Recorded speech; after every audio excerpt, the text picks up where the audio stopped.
তীব্র শীত আর ঘন কুয়াশা উপেক্ষা করে বিএনপি চেয়ারপারসনের সমাধিতে ভোর থেকে রাত পর্যন্ত চলছে শ্রদ্ধা জানানো। মাজার প্রাঙ্গণে আছেন সহকর্মী তাইফুর রহমান রায়হান। সেখান থেকে সরাসরি যুক্ত হচ্ছেন তিনি। তাইমুন, আমরা কিন্তু প্রতিনিয়তই দেখছি বেগম জিয়ার মাজারে সাধারণ মানুষ আসছেন এবং মাজার জিয়ারত করছেন। আজ পঞ্চম দিনের মতো সেখানে সাধারণ মানুষের সমাগম কেমন দেখছেন জানাবেন।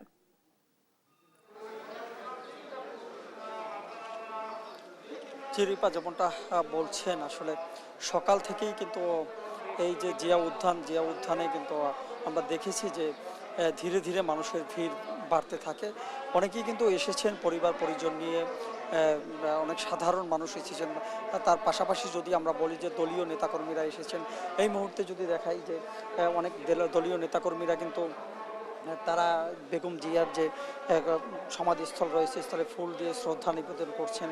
তারা কিন্তু মোনাজাত করছেন, তারা মহান রব্বুল আলমিনের কাছে তারা কিন্তু বেগম জিয়ার প্রতি যে ভালোবাসা রয়েছে, ভালোবাসার জায়গা থেকে বেগম জিয়ার প্রতি যে শ্রদ্ধা ভালোবাসার জায়গা থেকে তারা কিন্তু বেগম জিয়ার জন্য দোয়া প্রার্থনা করছেন, মোনাজাত করছেন। তাছাড়া পাশাপাশি আমরা দেখেছি যে এখানে কিন্তু কোরআন তেলাওয়াত করা হচ্ছে।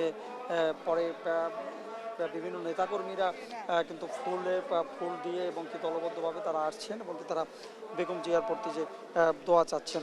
তাছাড়াও সকাল থেকে ভোরের যে কুয়াশা অপেক্ষা করে আমরা দেখি যে ঘন কুয়াশার মধ্য দিয়ে কিন্তু লোকজন আস্তে আস্তে এই জিয়া উদ্যানে এসে জড়ো হয়েছেন।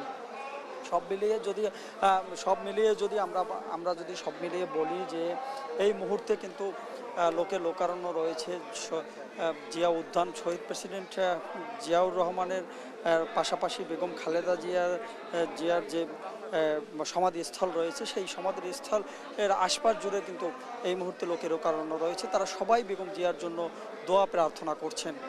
এই মুহূর্তে আমার কাছে জিয়া উদ্যান থেকে ছিল এই সর্বশেষ।